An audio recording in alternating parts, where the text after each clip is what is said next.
Good afternoon, everybody. We have quite a turnout today, more than I really expected, but it's great to see it. We had an overflow area. We've moved all those chairs into the main area. Anyhow, if those who haven't met me, I'm Howard Sidorsky, and I'm sort of the guy that organized this. And on the program committee, we need some more people to join us. So if you're interested in joining the program committee, setting up future programs, I would appreciate getting your name and just let me know that you're interested. Today's program, as you're aware, is What is a Jew with Rabbi Gittleman.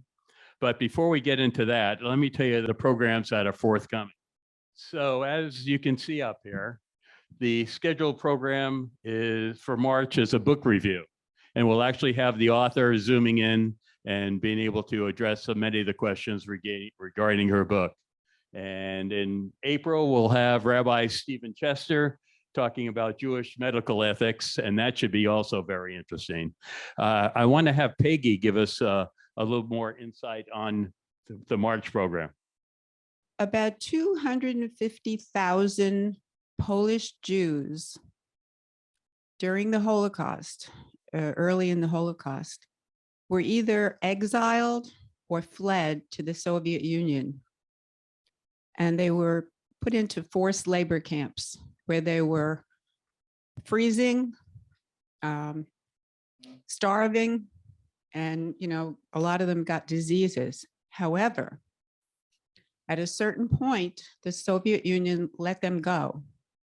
And they traveled a total from when they left Poland until they got to Israel, many of them, about 13,000 miles.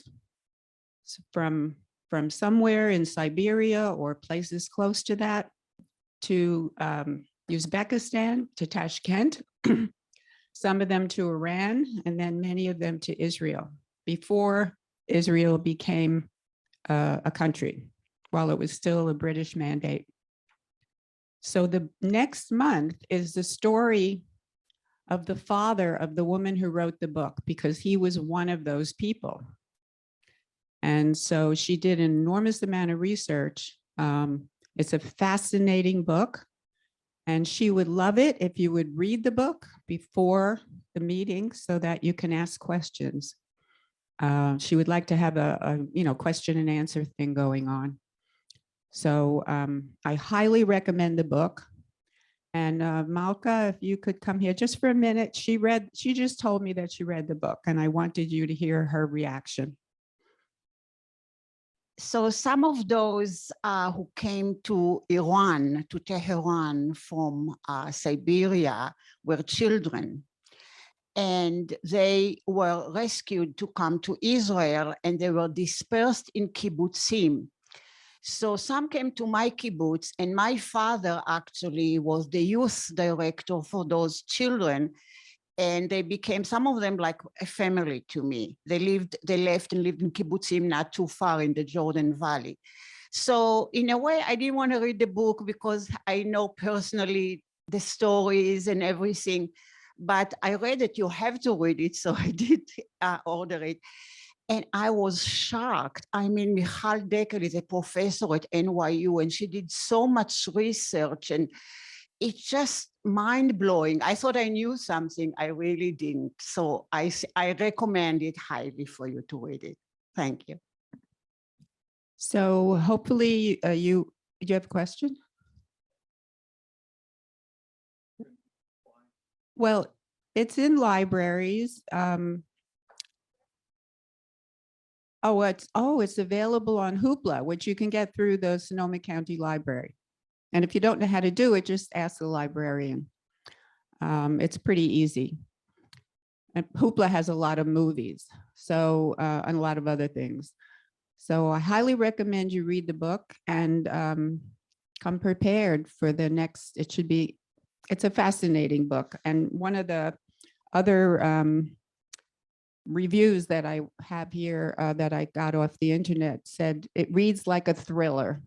It's a fascinating story that most people do not know about because the archives that had that information were not released until recently.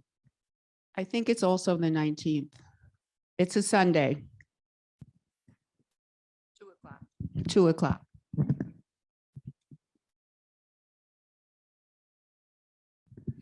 Well, right now we're getting ready to have Rabbi Gittleman give his presentation, and I thought I'd read a short bio on the rabbi.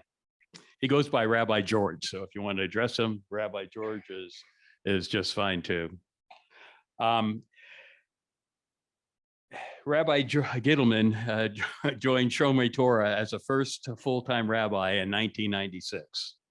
In 1991, he embarked on his rabbinical journey after 8 years in computer sales, which surprised me, obtaining a master's in Hebrew letters and ordination from the Reform Seminary, Hebrew Union College Jewish Institute of Religion in 1996. Rabbi George is a senior rabbinic fellow at the prestigious Shalom Hartman Institute in Jerusalem and a graduate of the Rabbinic Leadership Program and Jewish Mindfulness Meditation Teachers Certificate Program of the Institute for Jewish Spirituality. Civic engagement is an important part of Rabbi George's work. Currently, he's a member of the Santa Rosa Police Chiefs Community Ambassadors Team, on the board of the Redwood Empire Food Bank, a member of the Clergy Council of North Bay Organizing Project, and a leader of the New Interfaith Fast Initiative. Rabbi George is married to Laura, an artist and nurse executive for Kaiser, and they are blessed with twin adult children, Levi, or does it go by Levi, and Sophia. And without any further ado, Rabbi George. Hi, everybody. Big hand to Howard for organizing all this. So nice to see some of you and nice to meet the rest of you. I have planned an exploration of Jewish identity, and it really goes in two directions that are connected to each other. The question is, or the question, who are we? That is, who is a Jew? And what are we? That is, what is a Jew? So these are separate, but obviously related questions. And what I prepared was some background, really some history that helps lay the groundwork for what I hope we'll have time for, then some conversation dialogue. Complicated. And you know, every time I come across the subject of Jewish identity, I think, unfortunately, of Woody Allen. He's like a symbol of our perplexed nature. But there are reasons for that. And by the way, they're unresolved. I'm not going to answer these questions. We're going to explore them with you. The reasons for that, and really to understand that, you have to go back and understand some history. So I'm going to work historically a little bit. Just to be clear, who is a Jew is often seen as an internal question. Who is in the tribe? Who do other Jews consider Jewish? Generally in the Jewish world, when we talk about who is a Jew, that's the question, like who's in and who's out according to us. And it could be, you know, well, according to Jewish communities and how they're organized. Can you all hear and understand me? Okay. So that is who is a Jew.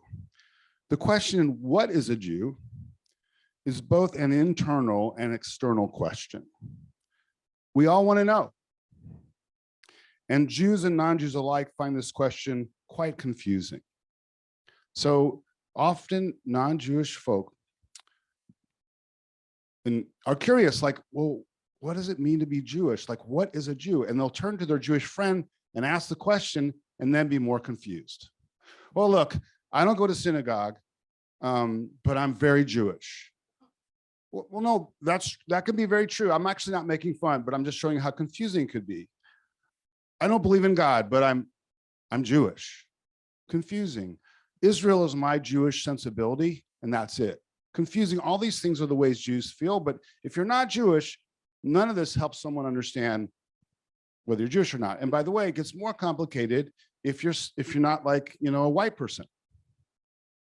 You know, if you have darker skin, if you have other, quote, racial characteristics. Race, by the way, it's a construct, it's not real, but still, if you vary off of this white kind of scene we have, it gets more confusing for Jews and also for non-Jews, but also for Jews.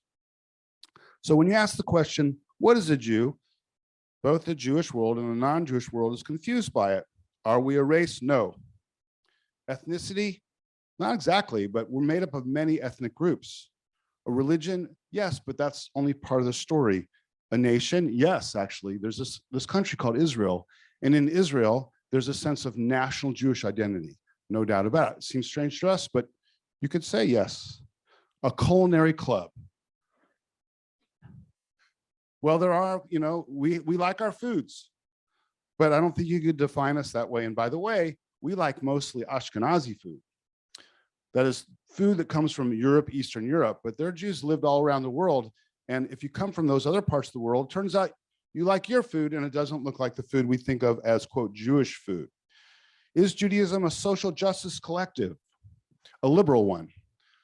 An arm of the Democratic Party? No. But there are plenty of Jews who identify that way, by the way. And there are Jews that identify in more conservative ways, not as many. I mean, we're mostly, especially in America, we skew left of center, but not all over the world. As it turns out, Jewish identity is complex, difficult to define, and continually in flux for the past 200 years or so. 200 years or so. By the way, by us, that's not very long, really.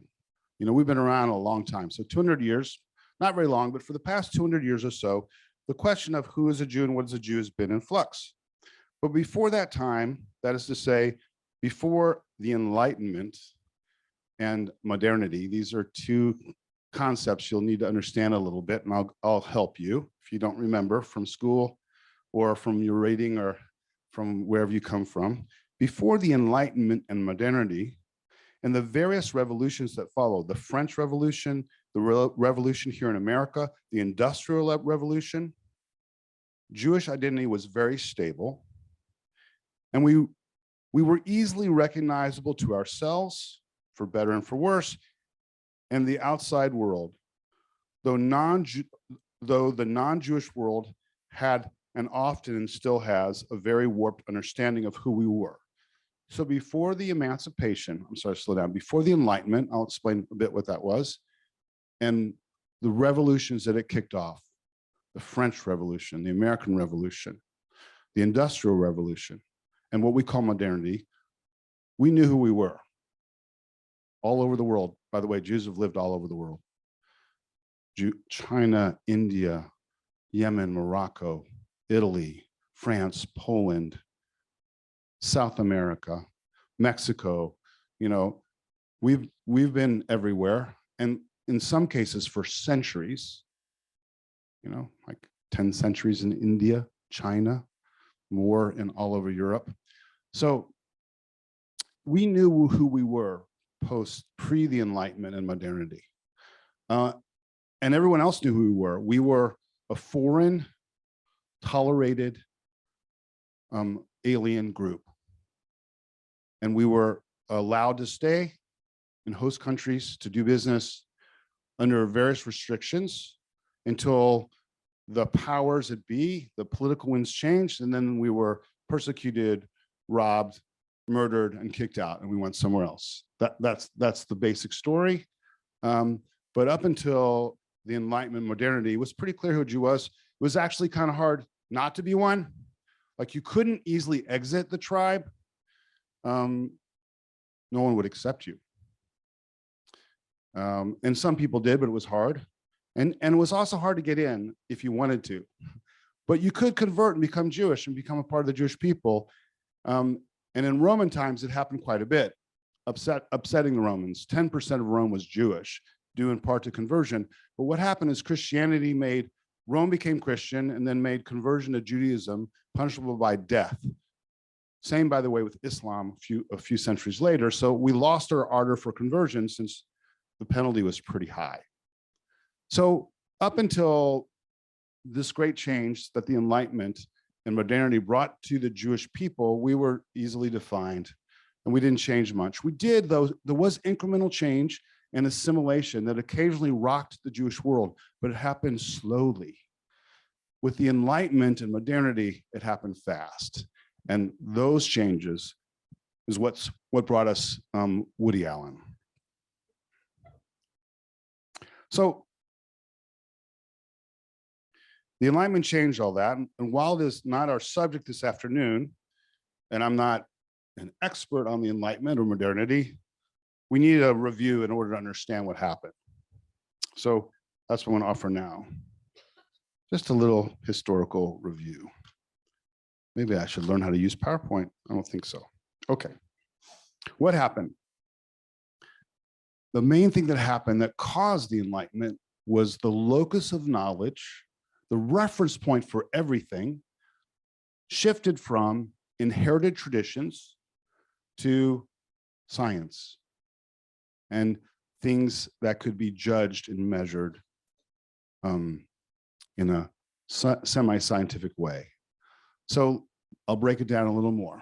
Up until the Enlightenment, what was the locus of knowledge, the focus, the place where you went for answers to everything? What was it?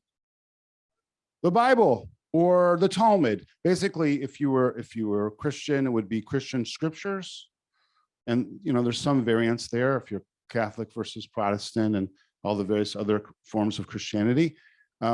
And if you were Jewish, you would go, the Hebrew Bible, yes, but that was the headwater of the river, but the river kept flowing. So really the Talmud and rabbinic commentaries later, that's where you'd go. And the rabbis and the church fathers, they held all the knowledge. And so, for example, there was a lot of conflict, right, between the church and great artists and thinkers and mathematicians when they said, oh, you know what, we don't think the world is flat. Okay, well, after we fillet you alive, maybe you'll change your opinion. And that worked for a while, but eventually, actually, the truth set us free. And when that truth set us free, that's the Enlightenment. And it set us free in lots of different ways. So it set us free when the locus of knowledge shifted. It gave rise to a revolution in thought in every area, not just the hard sciences. So when you think of a university, and let's say your child, grandchild, great-grandchild, if you're lucky, they're going to college. What are the majors they might pursue? What's a major? Medicine, okay, clearly medicine's transformed by the Enlightenment. Communications, was no such thing before. What else? History. There was no sense of history pre-Enlightenment. These stories were timeless. There were chronicles, but history comes with a sense of objectivity, even though you can't be objective. But the idea of a historian is to look at what happened and try to write it down and present it in a way that has some objectivity. History was a post-Enlightenment, is a post-Enlightenment thought process, discipline. Sociology, biology, anthropology, literature. There was literature before, obviously, but approaching literature and the way we approach literature today, post-Enlightenment, you name it, all that comes when finally the church, and we could beat up on the church. I'm not saying that the synagogue was any better. We just didn't have power like the church did. But when the churches, we should really say, lost hold of the nucleus, the focus of knowledge, that's when all this started to happen. And it was profound. And it gave rise not just to these new disciplines and ways of thinking, but also it changed the societal held beliefs about what it meant to be human. Okay. It changed the societal beliefs about what it meant to be human. All of a sudden, a human had rights. Okay, white male human. But it was a step along the way.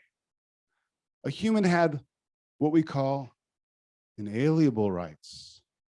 So, for example, the American Constitution is an Enlightenment document, and the Bill of Rights, a product of the Enlightenment.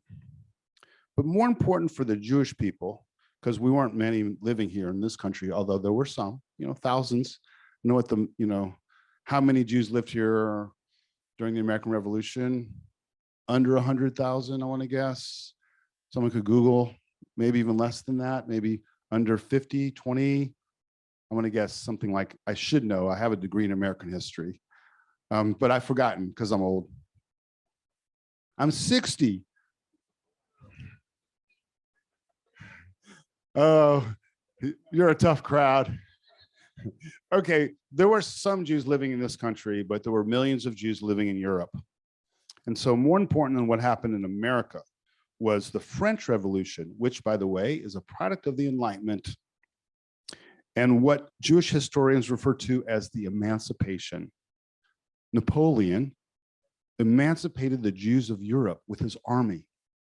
When the walls of the Bastille fell, that big prison, a symbol of, what they were fighting against, so did the walls of the ghetto, at least for a little while. So everywhere Napoleon's army went, he brought enlightened values to those places, at least for a little while. And he said, look, your Jews here, as long as they're willing to give up their particular Jewish identity, they're citizens. And there's a little catch there, like they're citizens, but that means they're not tribally Jewish anymore. He didn't say they had to convert out of Judaism. They just had to understand that they're Frenchmen first. They're Frenchmen first.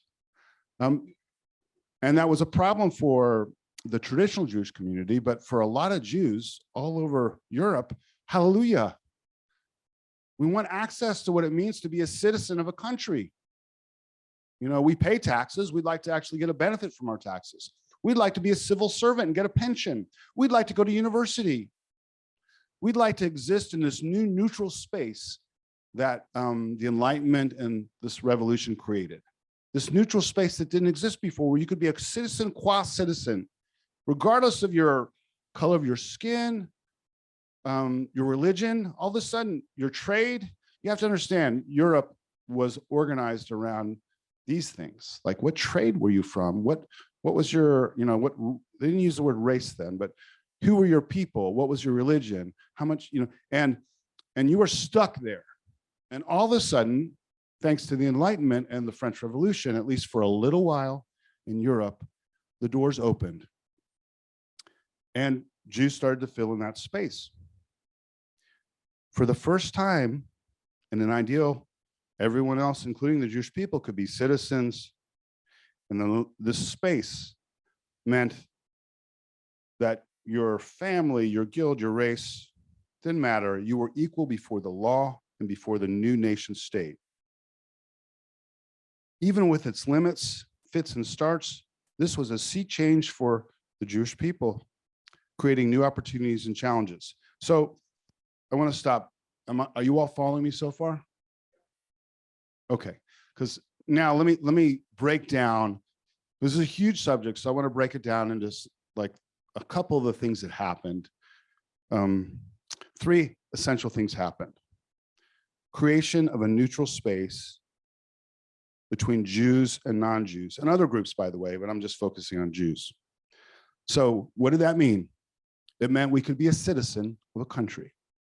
Couldn't do that before.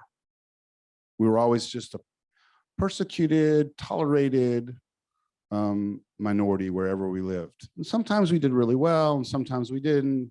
I told you, it really is a history of being welcomed in, welcome in quotes, being set up and used by the ruling powers to the benefit of the Jewish community for a little while and the crown for a while, until, for whatever reason, it didn't work for the crown anymore. And then money was taken, Jews were murdered and exiled.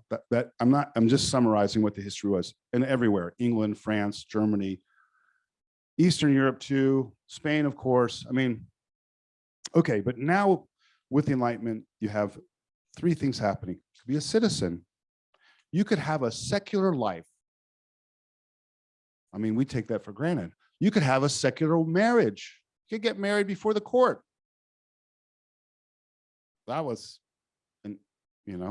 a new thing that couldn't happen before. You could go to university. You could serve as a civil servant.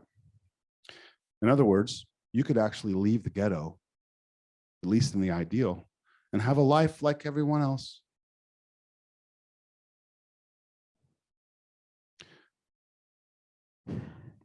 So what do you think this newfound freedom meant to the Jews of Europe. What do you think happened? Well, so business opportunities opened up that weren't there before. That's true. For the first time, the pressure of assimilation, which was always there, was much greater. The pressure both inside and outside, like, Daddy, I want to go do what the non-Jews do. Well, it never was an issue when you couldn't, when that was so regulated, but now all of a sudden it was like, I want to go eat in a restaurant. Well, that's a problem. There are no kosher restaurants except in the Jewish community. I want to play soccer on Saturday. I want to, do all these things that the non-Jewish world does, which will pull me away from my Jewishness. I met a lovely non-Jewish woman and I want to marry her. And by the way, the court will let me do it. Problem. Any other ideas of what happened? Yes.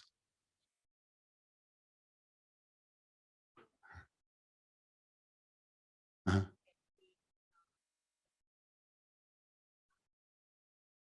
So the great Jewish thinker, composer, Jewish is an interesting term for Mendelssohn.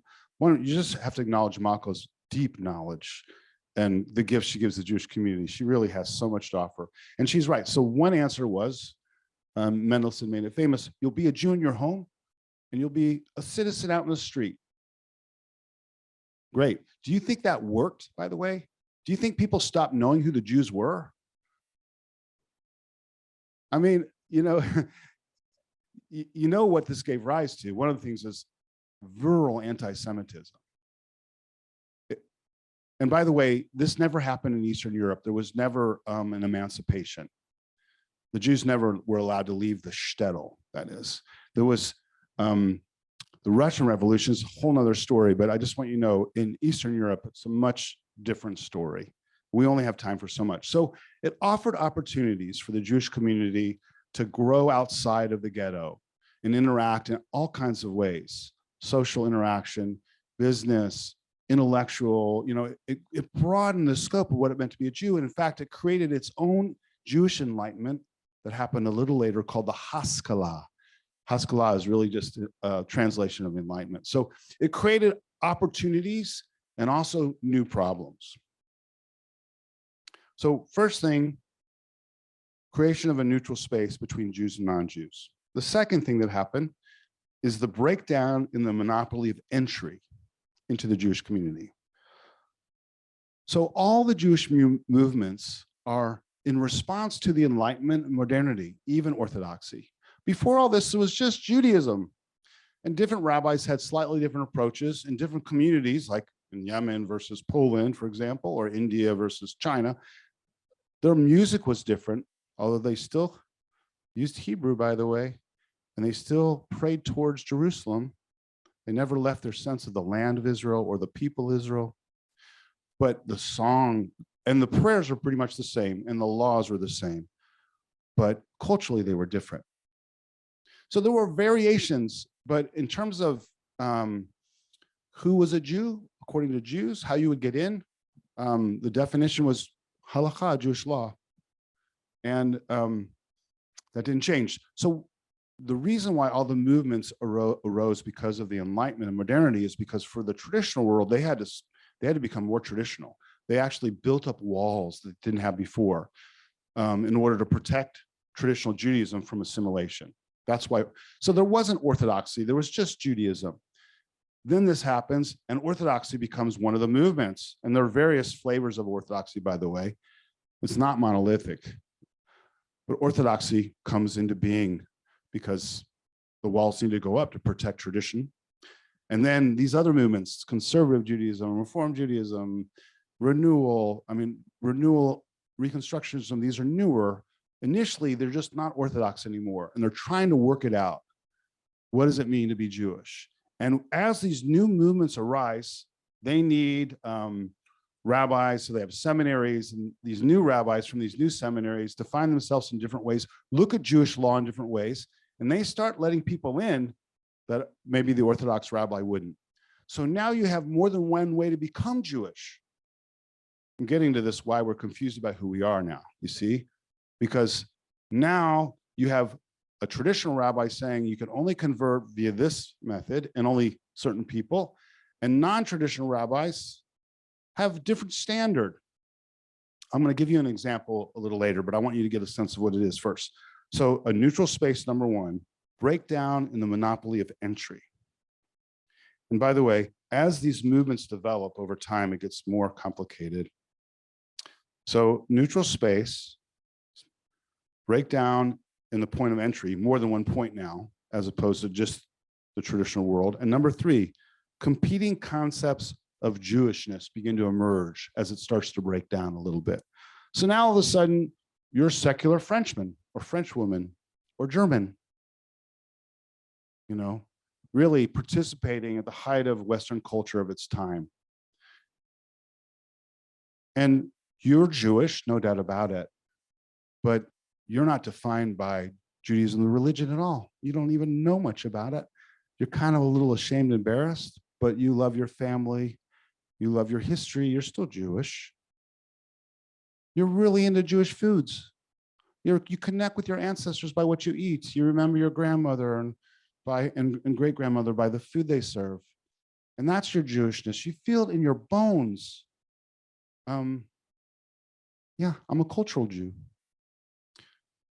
The land of Israel and the nascent state, the early state of Israel, created a whole nother avenue for being Jewish. National identity, Jewish national identity. Nothing wrong with that. Zionism is as old as we are.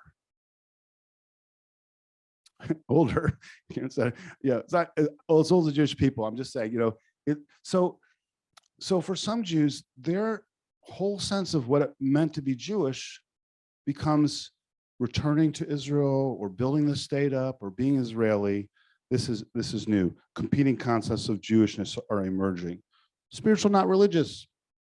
I mean, the truth is, that's also new. Spiritual, not religious. What I was going to say is that we know that everyone wasn't into their traditional Jewish life forever, because that's the way humans are, but there were no other choices. So you were either doing what you were supposed to do or you were a bad Jew. And if you were a really bad Jew, you were apostate and you were kicked out of the Jewish community. But since there was nowhere to safely go, that did not happen very much. You just kind of lived a miserable life in a patriarchal, hierarchical system. Honestly, you know, Fiddler on the Roof paints this lovely picture of the shtetl, except for the pogroms and stuff, but it was a rough life. You know, it was a rough life. Okay. So now for fun, I want to look at two examples, just so you see how this gets worked out. Are we okay? Is this still with me? No one falling asleep? Anyone have any questions? Okay, we'll save questions. One question, then we'll go.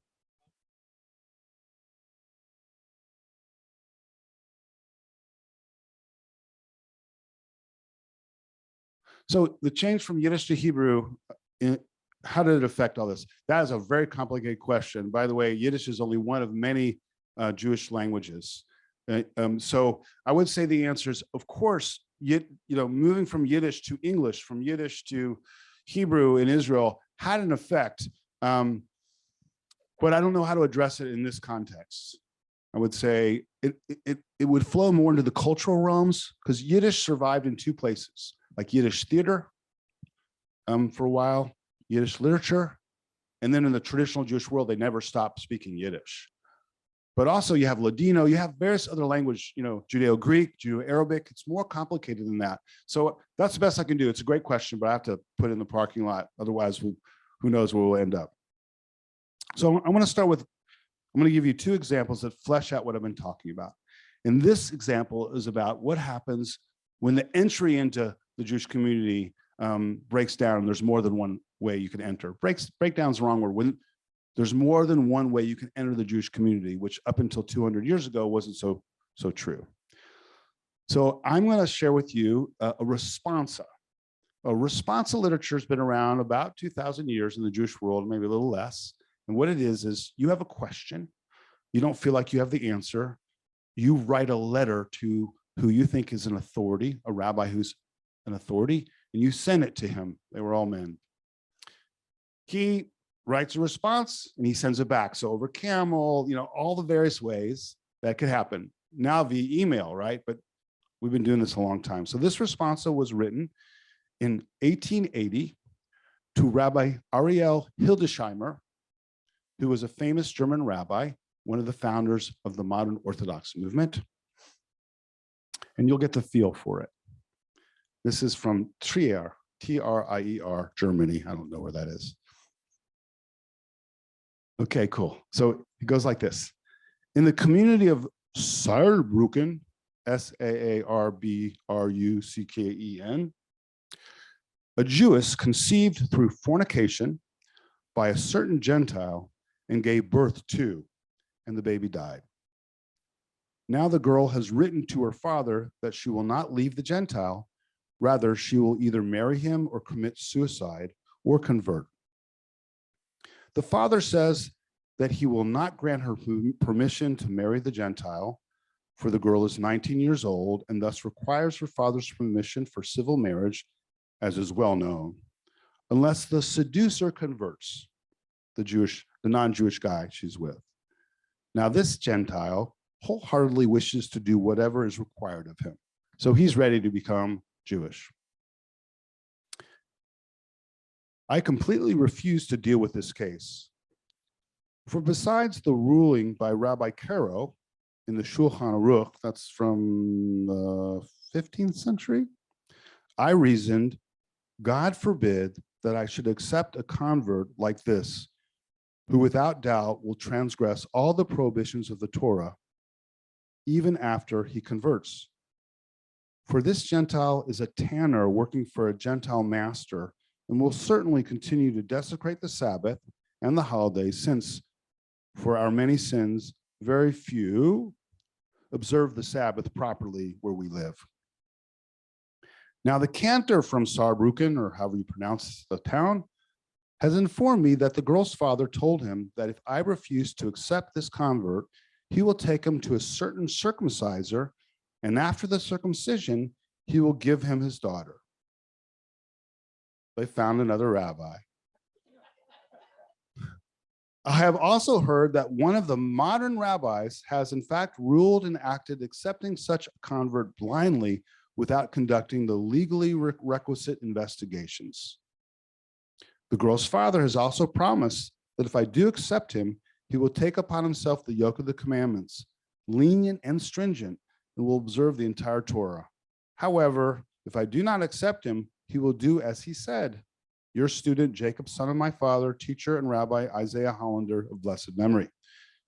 So this is this rabbi, like, I don't want to do this, but I'm not completely sure. So he sends this letter to this other famous rabbi. You follow me so far? Okay. This is his response. This is the one of the founders of modern Orthodoxy. Your question is among the more difficult questions of these times. It appears to be a matter for exercising discretion rather than for definitive ruling. In this case, however, where we definitely know that the candidate will persist in his former ways and will desecrate the Sabbath and behave like the unruly, great or small, who cast off the yoke of the Torah and mitzvot, he deserves contempt. Responsibility for all the consequences of his behavior lies upon the court that would convert him. Here, where we know full well the expected outcome, we must certainly uphold the law to its letter and disengage from the case.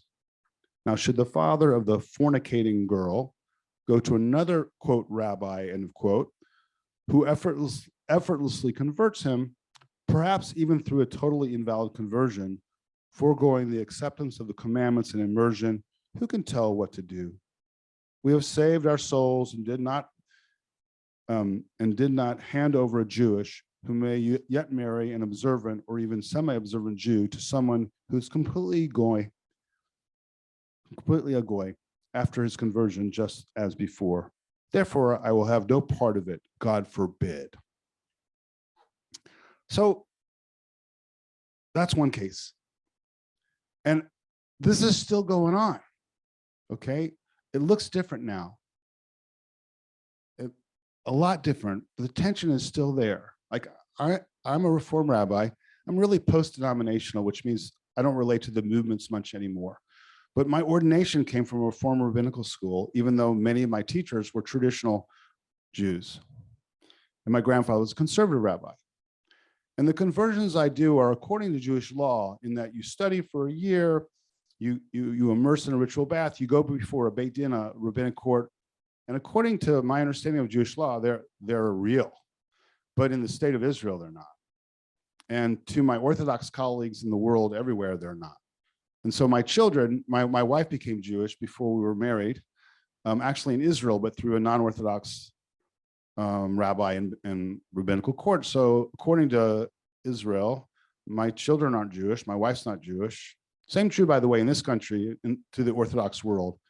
And it's not personal. It's just the way Jewish law works and the way they perceive people who do not follow Jewish law to the degree that they do. So does that help you understand what happens when the point of entry widens, and why right there, the question of who is a Jew becomes more confusing? Because they found another rabbi, and so that family, he became Jewish. Well, she's Jewish because she was born Jewish. But what happens the other way if the woman converts and that conversion is not accepted by everyone, which is the case? Then more and more this happens over and over and over again. And you have many, many people who consider themselves Jewish and are Jewish to part of the Jewish people, but not to all of the Jewish people. And today, even in the Orthodox world, there's conflict between whose conversions are acceptable. So unless you can prove that your mother was Jewish or you were converted through a means that they find acceptable, then even in that world, there's consternation and argument about who is a Jew. Are you guys with me? Okay. So there's one other case I want to explore with you, and then I want to hopefully get to the place where we can have some dialogue. And it's an Israeli one. I have to find my notes. Okay. So this is the case, and this is one of my favorite, of Brother Daniel. Does anyone know who Brother Daniel was? Okay. This is a man who knows his Judaism. I'm sure Malka knows Brother Daniel. No, okay. Very good. So Brother Daniel was a Polish Jewish kid during World War II. His name was actually Oswald Rufenson. He hides in a monastery, a Carmelite monastery, during the war, and after converts to Christianity, becoming a Carmelite monk. I mean, tragic backstory, right? But he survived, and he became a Carmelite monk. Prior to his hiding and conversion, Brother Daniel was part of the Zionist youth movement and a hero in the Jewish resistance. This was documented by the Israeli Supreme Court, saving hundreds of Jews from the Nazis. So as a boy, he worked in the Jewish resistance, saving hundreds of people from being tortured and murdered by the Nazis. After the war, Brother Daniel abandons his Polish citizenship, can't blame him, immigrates to Israel, demanding that he be considered a Jew under the law of return, and that his Jewishness be reflected on his Israeli identity card. So I have to explain a few things. The law of the return was passed when the state of Israel was formed, saying if you were considered Jewish by the Nazis, you can come home to Israel. It's more complicated than that, but that's the basic law of return. So it means any Jew, and it's a liberal definition, not a Jewish legal definition, who wants to immigrate to Israel can. So Brother Dan, and up until 2005, Israeli, like the equivalent of our license, but it's an identity card, had a place where your ethnicity was put. So, and ethnicities were like Jewish, Arab, Druze, and a few others. So Brother Daniel said, I'm immigrating as a Jew. Brother Daniel, okay? I just want to be clear here. The Carmelite monk, Brother Daniel, says, I'm immigrating to Israel. He was actually already there because he came through the Carmelite, network. He was there legally, but in 1958, I think he said, I want to actually be an Israeli, no problem. But I want my ethnicity to say Jewish. And I want to be documented as someone who came based on the right of the law of return. He wasn't like it's coming from Brother Daniel's heart. There was nothing bad about this person, but he felt strongly that he was Jewish. ethnically Jewish, religiously a Carmelite monk. Okay, only to the Jewish people these things happen. His case goes to the Israeli Supreme Court. The Israeli Supreme Court, if it survives the current attack, is one of the sui generis great legal institutions of the world. So it goes to the Israeli Supreme Court, and the court denies his request, ruling that the word Jew in the law of return did not include an apostate. I mean, I think they're right, personally. You can't be a Carmelite monk and be Jewish, sorry. But the problem is this, according to Jewish law, if your mother's Jewish, or you convert through a Jewish legal means by halakha Jewish law, you're Jewish. You're an apostate. I mean, he's definitely apostate, no doubt about it. And to the traditional Jewish world, by the way, yeah, he's Jewish, even though he's a Carmelite monk. He's an unfortunate Jew for them, but he's Jewish. The way my mind works, if you're become Christian, you're now Christian, regardless of who your mother was or if you were Jewish before. So just to be clear, when people convert through me, I sit them down and make them understand this or help them to understand. I say, look, you understand that according to the Jewish people, once you become Jewish, there's no getting out. I'm actually serious though. We understand conversion as a soul-changing process and you can't go back. So that's how the traditional world sees him. An apostate, a lovely man, actually, you know, but in terms of religiously, he's an apostate. He left Judaism to become a Carmelite monk. But the Supreme Court rules 4-1 that no, because Jew in the law of return doesn't include apostate. It further held that Brother Daniel was not entitled to an identity card listing Jewish as his ethnic group. Okay, and it's really interesting today, this morning, preparing for you all, I read more of the case, which I hadn't done for a long time. And it just shows they're all confused. These great legal minds in Israel, like, what do we do with this? And there's lots of interesting commentary. And so one way to approach it would be, well, if other people would think someone is Jewish, we're gonna that's what Jewish means. Because Israelis are also struggling with the question, what does Jewish mean? And the Israeli Supreme Court is in this unfortunate situation to try to define something that's not really definable. So one of the answers was, if other people see you as Jewish, you're Jewish. By the way, an anthropologist in the synagogue I serve, Adrian Pretzelis, he suggested that as a reasonable definition. And if you use that definition, if you're a Carmelite monk, you're definitely not Jewish. So, okay, so hopefully you'll see now, just from those two examples, what happens when the point of entry opens up, confusion arises.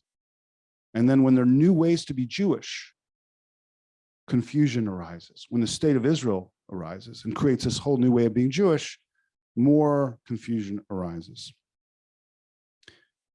For better or for worse, and I love the Jewish people and it's all its variety. So for me, it's all good, more than less. Things have actually gotten more complicated over time. So for example,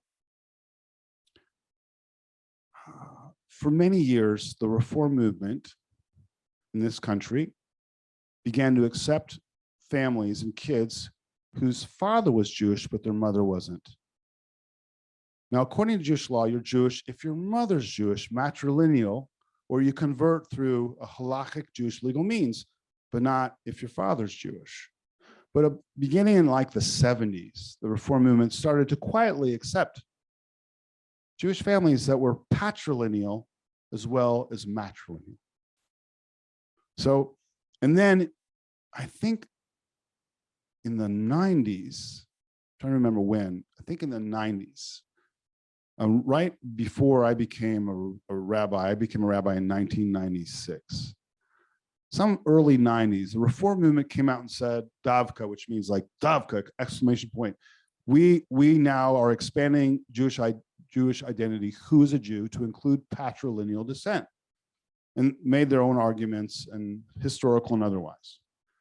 Well, that's huge, caused a huge problem and uproar in the Jewish world. It made sense because we were already doing it.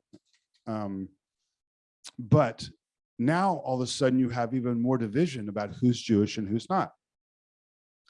I can never say this about crying, but sorry, hold on. One of my great Jewish, I've been blessed with really great teachers, but they're mostly gone now, which you all understand.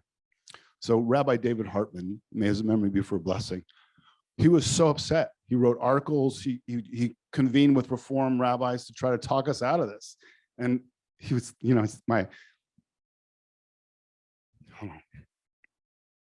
was like my religious father. So a little bit of tension in some of these conversations, but the train had already left the station, for one. And for two, actually, I think, at least for us, we did the right thing.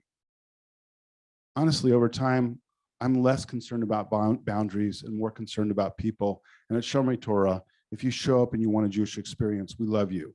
Whether you're Jewish or not is a little different question, and it doesn't have to come up very much. But in general, I'm not a boundary guy. But without any boundaries, there's no there. So just let me be clear, you need boundaries, but I tend to, over time, loosen my sense of what those boundaries have to be. But things got more complicated with patrilineal descent, and added to matrilineal descent, lack of agreement over conversion, what a valid conversion is, and things like adoption without conversion. So what happens if two Jewish parents adopt an infant and raise that infant? Happens all the time. And they come to the rabbi and say, is our child Jewish? Ooh. You'd rather not be a rabbi then. Because the honest answer is no. Neither parent's Jewish and there's been no conversion. But they were raised in a Jewish home, they feel Jewish, they believe they're Jewish. Are they Jewish? I mean, so this is how we resolve it at Shomrei Torah. You're Jewish when you're with us, and they actually are. But the problem is, or could be, when you go out in the world. When you want to marry another Jewish person, the rabbi asks, you could be in trouble. Or various other things that could happen to you. You want to immigrate to Israel. And that problem I can't solve for you. Unless you want to go to the mikvah, unless you want to go through conversion, and then we can solve it. But I never require that. I just explain to people what is true. That at Shomrei Torah, you're Jewish, but that Jewishness may not extend very far out depending on where you go in the world. That's just the truth. And then can give people options of how to resolve that if they care. So mostly up until now, I have addressed the problem and question of who is a Jew and tried to illustrate how it's become confusing and more challenging based on historical events with some examples. I want to go a little longer and talk about what is a Jew and then leave the rest for questions. One question will do it. Yes.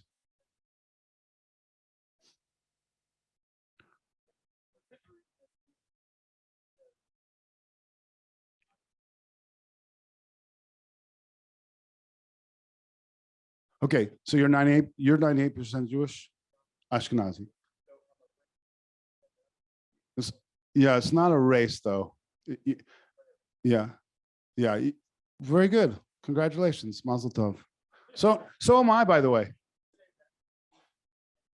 Yeah, so there are markers that can say as much about where you came from as your genes. There's so little variation in the human genome, actually, in terms of, like, most of it's superficial. But okay, I want to continue, and then I'm going to open it up, because 23andMe is a really interesting question. But let me just do a little bit of what is a Jew, maybe even more important. Okay, in some ways it's easier to say what we're not. So we're not merely a religion, and this is hard for Jews, actually, who want to assert, it's just Jewish, it's just my religion, especially Jews that aren't into being Jewish. Like, it's just my religion, like you're a Presbyterian, I'm Jewish, that's it. Well, that's really not it. I mean, there's this thing called the Jewish people, Am Yisrael, and other religions like Christianity don't have a sense of the Christian people. Christians connect to Christians all over the world, but they don't have an official sense of their tribal identity with Christians of all types everywhere. We do. It's called the Jewish people. Or Eretz Israel, the land of Israel. You know, there are holy sites in Christianity all over Israel and in other places. Same with Islam. But Israel is not the homeland of either religion, but it is our homeland. So we're more than a religion, not just merely a religion. Are we a race? We're definitely not a race. I mean, Jews come in all variations of skin color, of the things you associate with race. By the way, I don't like the word race because it's a construct. It's not a reality. But racism is. But Jews aren't a race. I mean, there's just no way we would fit into any racial category ourselves. You know, there are very dark-skinned Jews with, you know, and they're very light-skinned Jews, and some have blue eyes, and some have, you know, doesn't work. Doesn't work. We are not a culture, but we're made up of many cultures. We're not an ethnicity, though we are made up of many ethnic groups. We are not a social justice organization, though social justice plays an important role in almost every aspect of Jewish identity. Just for example, Passover, as important a holiday as any in our calendar, is about God hearing the plight of the oppressed. It's about what it means to be a slave and remembering that once you're a slave, you know what it's like to be a slave, and you fight for the vulnerable people like slaves in the world. So I don't want to poo-poo the social justice elements. I just want to say that's not Judaism in and among itself. You know, you could be a good Unitarian, Methodist, Presbyterian, and care just as deeply about social justice. And actually, I know many pastors, and they also struggle sometimes to help people understand, well, that's not really how the church is defined. It's part of the values of the church, but that's not, you know, the definition of the church. So what are we? Well, Mordecai Kaplan, the founder of the Reconstructionist movement, called us an evolving civilization. Pretty cool. History, language, you know, philosophy. Very abstract, but it's not bad. It's just not so useful because it's so abstract. An anthropologist might say we are who we think we are, also not so helpful. My preferred framework these days is that we are an indigenous people, like the Pomo or the Miwok or any other indigenous group.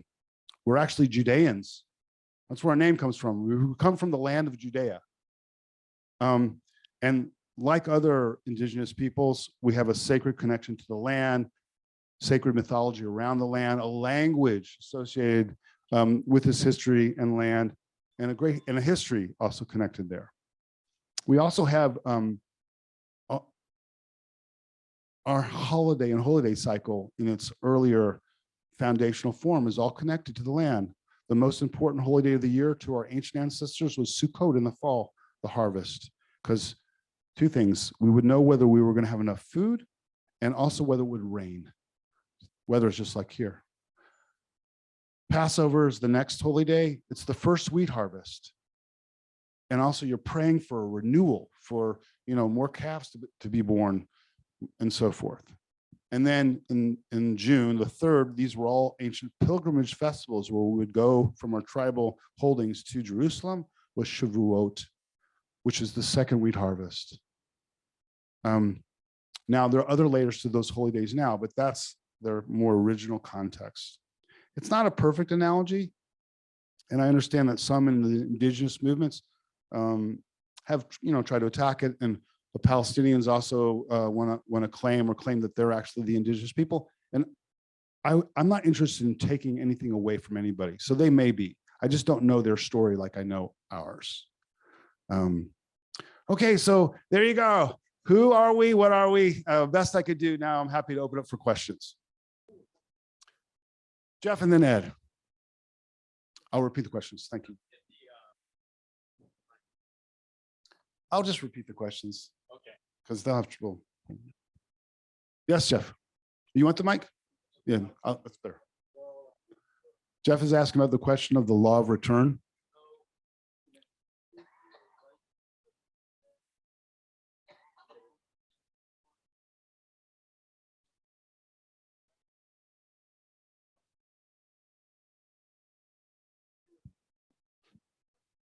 Jeff is saying that the law of return says one Jewish grandparent can allow you entry. I don't think it works that way anymore. Maybe Malcolm will know, but keep going.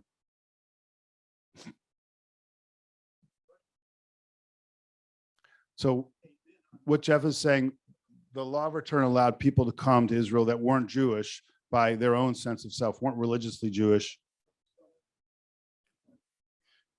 Brought even people, the people came basically for economic interests and not for a connection to the Jewish people or the land of people, which creates problems.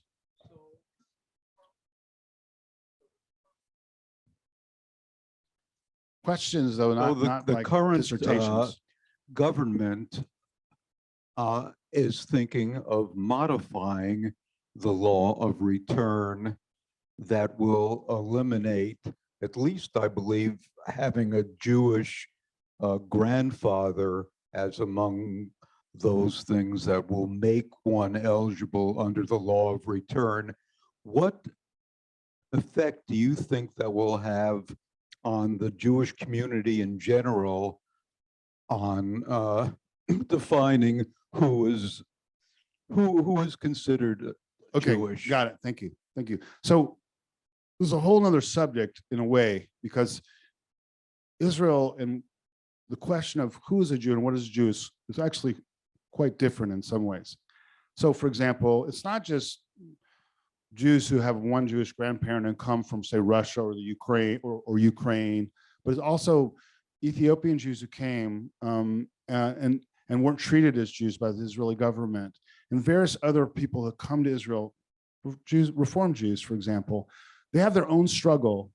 It's a little different, and this will, what this will do most likely actually is just alienate more people. I don't think it's going to help anything. I think really the internal Israeli question is, what does it mean to be a national Jew in Israel? That's how I think that could be resolved, but it's a mess. I'll acknowledge that, and a problem. Yes, Ed.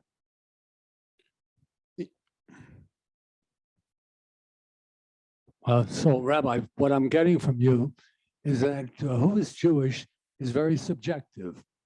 An Orthodox rabbi would have one feeling, Reform rabbi another. The Nazis had even a third.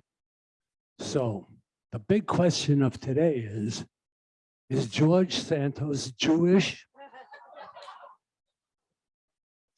So is being Jew, is the question of who is a Jew objective? It has so much to do, I would say, more with your cultural context. Like, what world do you live in has now defines whether you're Jewish or not more than anything else. And then when those worlds collide or intermingle, what happens? The one place where if your mother's Jewish, then actually pretty much everyone is going to see you as Jewish. Whether they like the kind of Jew you are is another question. But that's the one thing that can clarify that question in general. It's just not so relevant in many other communities, you know. Since it's so subjective, shouldn't the last decision be made by each individual? So the thing is, we're a people. And if other Jews don't see you as Jewish, it doesn't work. And actually, I do believe in some boundaries. I'll give you an example. Jews for Jesus, for example, they're not Jewish by me. And when they come to the synagogue, if they behave like we do, you know, if they're not trying to proselytize, then they'll pass as Jewish. But as soon as they start to bring Christianity into the synagogue, they're not Jewish anymore. And so many individuals will claim their Jewishness.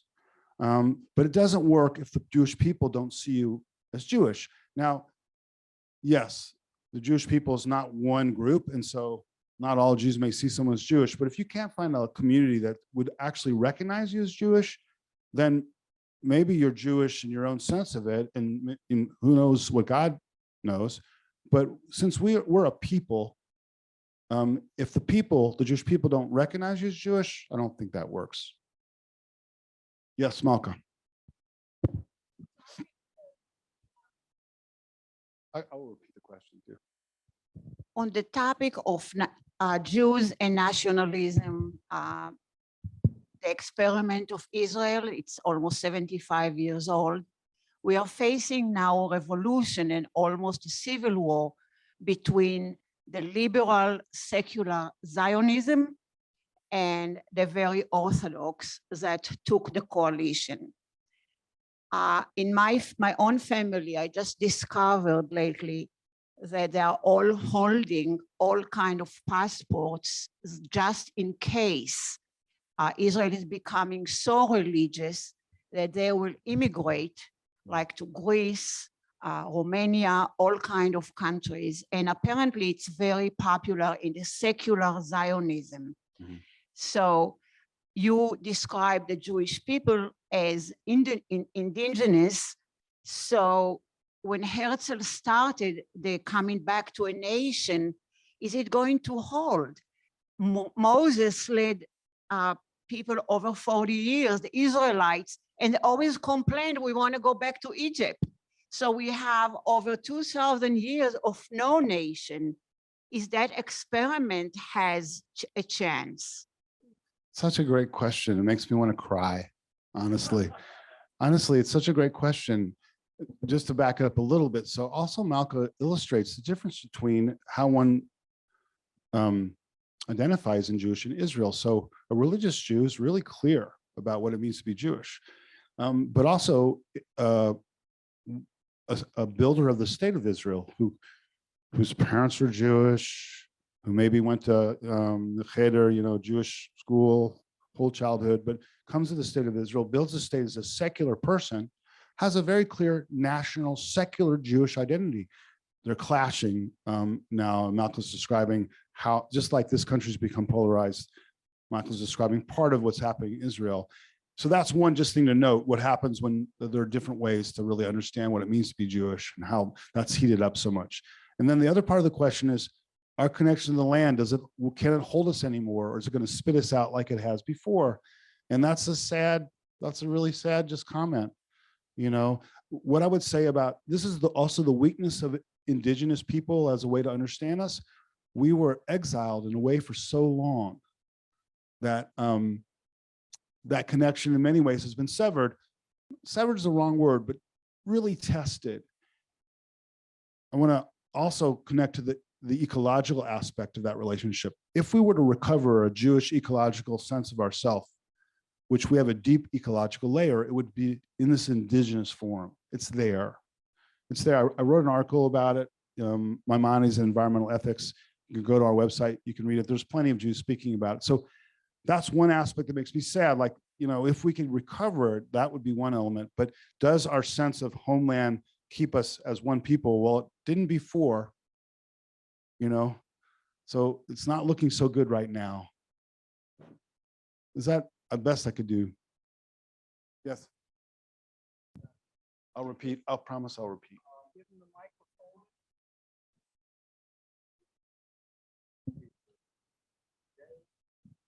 That's a very good question. So, no, it's really easy. The question is, just trust me. I promise I'll repeat the question. I promise I'll repeat. So this question is, in regards to indigenousness, like, well, where's the source of that? Because we've been all around. So Judea, where our name comes, Judeans, that would be pretty clear, at least to me. But it's a good question. We could argue. I mean, someone could have a serious argument about it, but that would be my answer. Okay, we have a deep desire for the microphone. It's coming. No, you do. Everyone needs it. Okay. Yep. Can you hear me okay? Anyway, Right into the microphone. I came here I have a very diverse family. So I came here to get some clarification. I feel a little more confused, but then again, I feel clarified in a lot. You were hoping to get clarification because you're a diverse family, but now you feel more confused. Yep. A little like 50-50. So here's the situation. I'm really glad you addressed, first of all, the whole idea that my wife is Jewish, goes back to a great-grandfather who was a Lithuanian rabbi. No, it's very clear cut. Okay, so we can't hear you. So okay, I'm going. Anyway, so she's got a very clear path. And my son is very observant. He has my granddaughters. So it was great to hear about in the 90s. They finally came along and made the ruling, hey, patriarch, that's great. But then again, my daughter's adopted from Korea. So what do you do with that? She considers herself Jewish. She speaks Hebrew. She lived in Israel. She went back to Israel to teach school, and she considers herself Jewish. But then again, I guess she has a Jewish non-biological mother and a somewhat Jewish Right. non-biological father. So I'm trying to put it all together today, and you've helped. You have. I'm glad. So this is what I would say. Come see me. I mean, really. And or if your daughter's struggling, come see me or someone else who can help her sort it out. But, that's a great example of the complexity of what it means to be Jewish, who we are and what we are. Yes, ma'am. And then we'll go like this. Short. If the questions can be short, then the answers can be long. I just have to address your idea of a confused family. Speak like this. You got to speak right. Like you have to kiss it. Okay, is this better? Yes. Yes. All right. When I was engaged to my late husband, the first time we went to his synagogue, the rabbis, it was a conservative synagogue in Orlando, Florida. The rabbi's sermon was the evils of intermarriage. This is 1983. And he had asked me if we had a child, could we raise the child Jewish? And my response was, well, there's no shortage of middle of the road Protestants in the world, but the Jews are assimilating themselves out of business. So yes, I'm happy to raise her as a Jew. And so we have a beautiful son, and we did the conversion thing. He was immersed and went through Hebrew school, became a bar mitzvah at Congregation Beth Ami. My late husband, are you following? This is how this situation goes. And my late husband, when he died, I kept my membership in Beth Ami. So I am a dues paying member of a congregation who has never converted. And I have a reason for not converting, even though after all this time, I associate with Jews and Judaism and feel myself Jewish. And it's because I love the Jewish faith, the Jewishness too much to ever become an apostate. And I'm afraid that if I convert, I might become an apostate because as I approach death, I'm no chicken. As I approach death, I may want someday to go back to my roots and get some kind of comfort out of those services or those songs. I'll also, I'm a very, very serious genealogist, and I feel a connection to my ethnic roots. Beautiful. What a dear sharing. Thank you so much. Another great I think having that conversation with your rabbi would really make a lot of sense. We have one more question. I know you guys are getting a little restless. You've been sitting a long time. Do you want me to wrap it up? You want to get up for a second? What's the best? I'll go for a while longer, but feel free if you need to go to the bathroom. I understand. If you need to get up, go understand. So beautiful sharing, and that would be a great topic for you and Rabbi Miller. If you're up for it, that's would be my suggestion. Yeah. I now have a partner, Uh-huh. and we are need the members of a microphone. Havara. Oh, beautiful. Can you bring the microphone to our next person? Hold on, just wait. I like to keep it simple. We want you to use the microphone, Yes, okay. Thank you. right? Like All this. right. Yes. I was bar mitzvahed, and I have not paid any attention to religious training and religious holidays ever since. But I do consider myself Jewish. And I would just say, keeping it very simple, that when there is a decision to be made, and there are many in life, I simply try to do the right thing.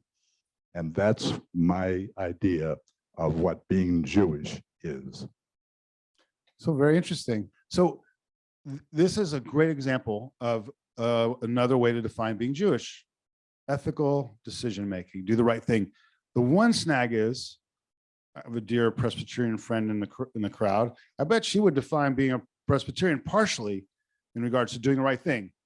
You know, that is, there's nothing that's particularly Jewish. There's a Jewish element of it, but I wouldn't want to be around the people that are like, I define myself by wanting not to do the right thing, right? But somehow that was instilled in you as what Judaism is. Be a good person. Love your neighbors yourself, right? Okay, beautiful. I mean, I'm not here to judge anyone's sense of being Jewish. I'm just trying to affirm and show you how these different ways of defining Judaism can be confusing, but also rich. Yes, Thank you. the answers. Anyone else? Ed again, hold on. Anyone new first? Okay, Karen. Hold on, no, Karen's going first. You gotta do that. You have to kiss that thing. Thank you, Rabbi. So as you know, I'm married to a non-Jewish man who has never converted, who is very supportive of Judaism and has been involved with it ever since ever since you've been a rabbi, and still is. More, even longer than since I've been a rabbi. Just What? even longer. I've only been That's here right, 28 years. Oh, so- that's right. Before that. Right. Mhm. Yeah, absolutely. He's getting older. I don't know which one of us will go first, but we want to be buried together. What do you think about that in the Jewish cemetery? So another beautiful personal sharing, a lot of vulnerability in the group. And it also illustrates part of this. You can put the mic down, it's okay. It also illustrates this question because according to Jewish law, only Jews are buried in Jewish cemeteries. So in the traditional Jewish world, that's it. If your spouse is not Jewish, kids are not, they don't get buried there. And then in Israel, this is a horrible mess because people that immigrate because they have a grandparent that's Jewish, aren't considered Jewish by the state, they fight in a war, they die, they don't get buried in the Jewish cemetery or on the edge of it. There's lots of rough examples of where this comes up. And also in America, my grandfather was a conservative rabbi his whole life. May his memory be for a blessing. Rabbi J.J. Gittleman was his name. My father, the rabbi's son, David Gittleman, may his memory be for a blessing, was married a few times, more than a few. Sorry, Dad. And his fourth wife, which he was married to for a number of years, not Jewish. And there's a plot in Louisville, Kentucky, where all our ancestors on my dad's side are buried. And there's definitely two for him and his spouse. Didn't happen. Nothing happened. That was the way they resolved it. Broke my heart. Not so much that he wasn't buried in a Jewish cemetery. He wasn't buried. Nothing Jewish happened. So I'm just illustrating personally how hard this question can be. So that's the rough part of it. This is I don't want to say the good news. I don't want to be trite about it. But in the past number of years, 20 years, maybe 30, I don't know. The question of what a Jewish cemetery and who can be buried there has changed, and also what rabbis will do. So, and it really doesn't apply to conservative rabbis or Orthodox or conservative rabbis. It really only applies maybe to some conservative rabbis, but really only applies to reform and all the other liberal, like renewal, reconstructions. And we bury non-Jewish people in our cemeteries. Not all of them. It depends on the rules of the cemetery. So Shomrei Torah, we have a plot. We have 2 sections. We bury non-Jewish people, spouses of Jews, God forbid, child of a Jew, bury them in our cemetery. And me, Rabbi George, I do funerals for non-Jewish members of our community because, like in Wayne's case, he's like a common law Jew, you know. So anyone like that, or even people that aren't like that, but their spouse is Jewish and they want to be with their spouse, they can be buried in our cemetery. And I'm not the only one. I don't know who else, but I'm sure it's many other people. We also now will handle cremains, so we'll bury ashes in our cemetery. That's new. We have a section just for that. And I will now handle, I'll do a ceremony, a funeral for ashes, which I never did before. I could tell you why that changed, but I don't know if we have time for that. So things have changed, and in the non-Orthodox, non-traditional world, now non-Jews can be buried next to or with Jews next to, and rabbis can do services. The catch by me is I do only Jewish-ish funerals. That is, I don't do other religions. So, and there can't be any Christian symbols in our part of the cemetery, no crosses. And that should seem obvious, but actually I recently had a couple come, and the non-Jewish person was really upset that they couldn't have a cross on their gravestone.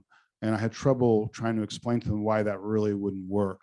Because again, when the boundaries start to change and blur, it's confusing for people. So that's the answer for you.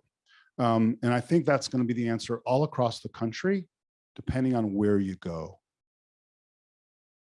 Let's see. Please.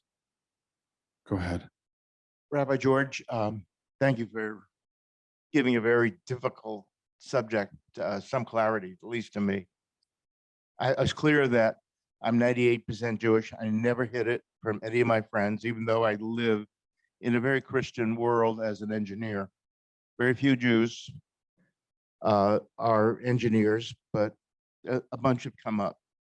As a result, I moved to an area that is mostly non-Jewish in Alhambra, California, and had Mormon friends.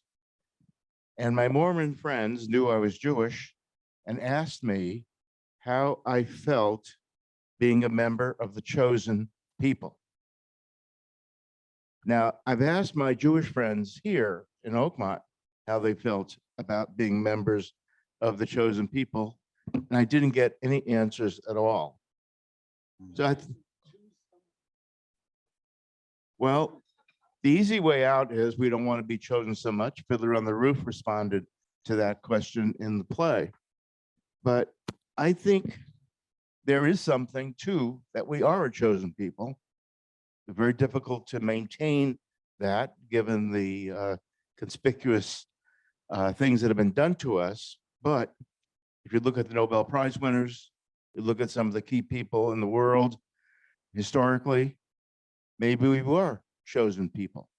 Would you respond to that? Yeah, sure. So I like the answer, choose somebody else. It's been rough being chosen. And the question of chosen is, I actually wrote a chapter in a book about this, partially if you're interested. I think the book's called Light in the Forest. But let's see how to break this down. So it's clear from a Jewish traditional perspective that we're considered an Am Segula, a treasured people, a chosen people. And it's clear that that consideration or that aspect of our religious identity has been important to the Jewish people. Because everywhere we've been kicked around, we've said, but God will never abandon us. Because God chose us and God will bring us back. That's the religious framework for that. And I think it's just on a practical religious level, spiritual level, was important. For centuries, it was important to hold that belief. On the other hand, from almost the very beginning, our ancient ancestors wondered about what this meant. Like, what do you mean we're chosen? And why and how? And chafed against it. In fact, the being chosen sometimes is referred to as the yoke of the commandments. Understanding what a yoke is like. And then there are sacred Jewish legends. My favorite is this. It's about 2,000 years old. It's canonical. And the story goes like this. God wants to give someone the Torah, the essence of how to, live the right life. And goes to the nations of the world at that time and says, will you take my Torah? And one says, well, what's in it? No adultery. They say, forget it. Goes to another nation. What's in it? No stealing. No way. We're all gonists. We're all thieves. Goes to another nation, says, will you take my Torah? They say, what's in it? And they say, no way. We do not honor our parents. So then God gets tired and finally goes to this motley crew, the Israelites, so, okay, will you take my Torah? And they say, what's in it? And you know what the answer is going to be. There's two answers, but one answer is no. And so God's finally had done. And God lifts up Mount Sinai, the big mountain, puts it over the heads of this motley crew and says, will you take my Torah now? And they say, sure. That's a 2,000-year-old story to teach our own ambivalence with this notion of what it means to be chosen. Now, there's another version of that story where the same crew says, yes, we'll take it. Naseh v'nishma, we'll do it, and then we'll understand it. So there are two versions, but there's still that ancient version showing that from almost the beginning of the Jewish people till today, there's a part of us that wondered about this chosenness, including me. I had a great teacher, Hanan Brichto, Dr. Hanan Brichto, may his memory be for a blessing, who taught that chosenness means anyone who chooses a holy life. Beautiful, universal, not so Jewish, but that's my sense of chosenness. I will say, though, to your point, there is something about us. We're less than 2% in this country. By the way, you're talking to an anti-Semite when they say something like, well, 80% of New York City is Jewish, or, just know that's a red flag when people assert that we're so numerous, just like we control the media, So anyway, where was I? Got lost for a second. Okay, we're this very, very small minority, yet we've had a very, very big impact everywhere. And that's the part of, are we chosen? Is that how our chosenness has been reflected in the world? I don't know the answer, but there's something there that seems a bit mysterious to me. On the other hand, if chosen means being kicked around for the last 2,000 years and nearly snuffed off the face of the earth, I kind of say to God, maybe choose someone else. Well, before Ed goes, I want to say one thing. I want to just note one thing, and that is, notice how little faith, religion, God has come to play in this conversation. And granted, I'm leading it, but I didn't spend hardly any time saying to be a Jew is to be faithful.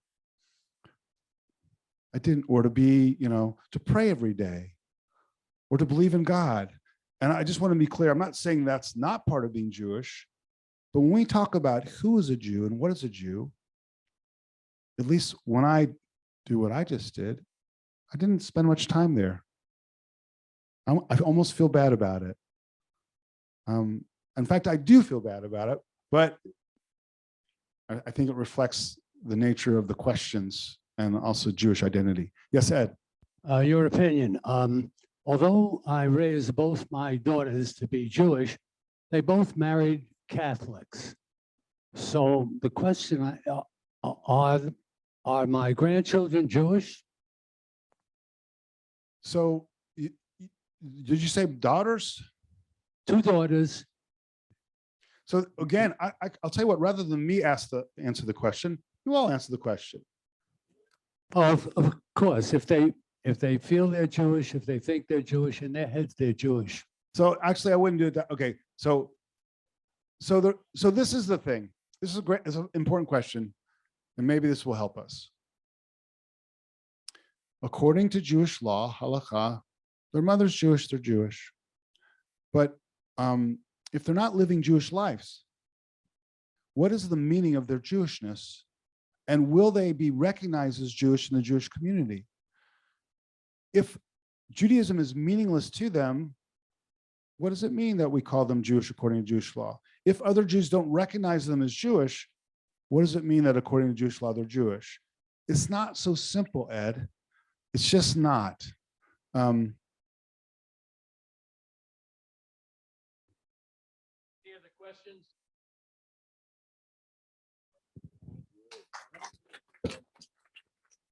Rabbi, I want to really thank you. It's number one, we've had a great turnout. You've gone longer than I expected. It's been absolutely wonderful. And I would love to have you back, maybe talking about another subject sometime too.